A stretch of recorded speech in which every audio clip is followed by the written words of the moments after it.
The CEO of McKinsey just referred to their 20,000 AI agents as employees. And this should be the wake-up call you need, that you need to start treating AI like a colleague and a partner rather than as a tool. Let me explain. When you were graduating a top school and you wanted to go into consulting or banking, McKinsey was the ultimate place to go because it proved a great training ground. It enabled you to have access to top companies where you could help work on projects and meet with executives. And it was a job that everybody strived to get. They announced that every business analyst who was interviewing was going to have to go through a third interview. And this one was going to be solely oriented around how they demonstrated use of AI. Their CEO this week in his interviews said they really have 60,000 employees, 40,000 humans, and 20,000 AI agents. So he's basically humanizing these AI agents as actual employees of the firm, which practically speaking means you're competing against them for work. And when you go to work, they're going to be viewed as your colleagues. Even more amazing, 18 months ago, they had 3,000 agents. In 18 months, they've had a 500+% increase in the amount of agents that they use. The important part is not that they're just putting these agents out there, but that they're now testing how well you work with them. Imagine you used to sit around and see how well you gelled with future colleagues. Is there a culture fit? Now part of that culture fit is seeing how well you work with their internal AI tools. They've created a new tool called Lilly, and Lilly stores all of their information, unstructured data, structured data, all of their history of all the work they've done.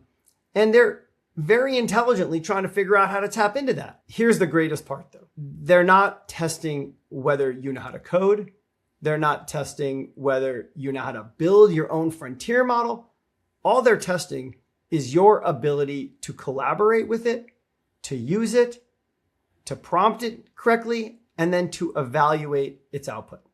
So it's really about whether you have the judgment to know when it's right, when it's wrong, when to guide it. When you think about what they really care about, it's that when you start working at the firm, you have the ability to use every tool that's being developed for them and for you to be able to do your job most effectively. It's going to change the kind of people that they're hiring. They're very logic oriented in their hiring. That tended to lean towards more economics majors, engineering majors, industrial engineering majors. And one of the things the CEO said this week is that they're now widening their funnel to look a lot more at liberal arts graduates. And that's because those candidates bring curiosity and judgment as they look at what the AI produces. They have a greater ability to question it, refine it, and adapt it for a client's needs.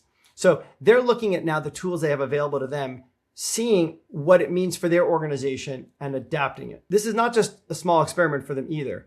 They're testing it very broadly now. And as they go into their hiring in spring and summer for next year's class of graduates, they're going to make it a mandatory component of how they evaluate talent. So if you look at McKinsey as the canary in the coal mine right now, it is an indicator of what a lot of other firms are going to do. So we've already seen Bain start to lean towards this. We've already seen BCG start to lean towards this. This type of interview process will become a foundational component of all interview processes going forward. We're actually already seeing it a lot in the coding and development world.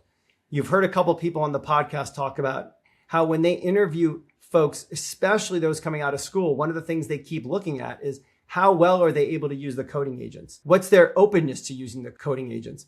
Because they've seen that the people that know how to use those agents get far more productive and get so much more leverage out of themselves and their knowledge. The obvious question is, why wouldn't any other company want that?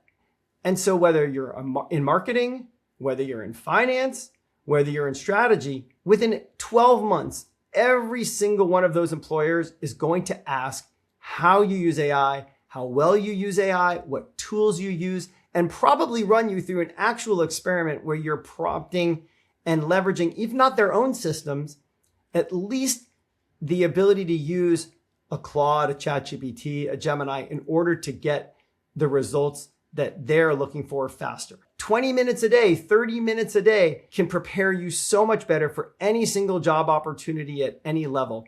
And again, the best part is you don't need to be a scientist. You don't need to code. You don't need to understand neural networks. You don't even need to understand how they're trained. You just need to learn how to think with AI, how to ask better questions, how to understand where to push back on the models to interrogate the answers, and you're going to be a much better candidate.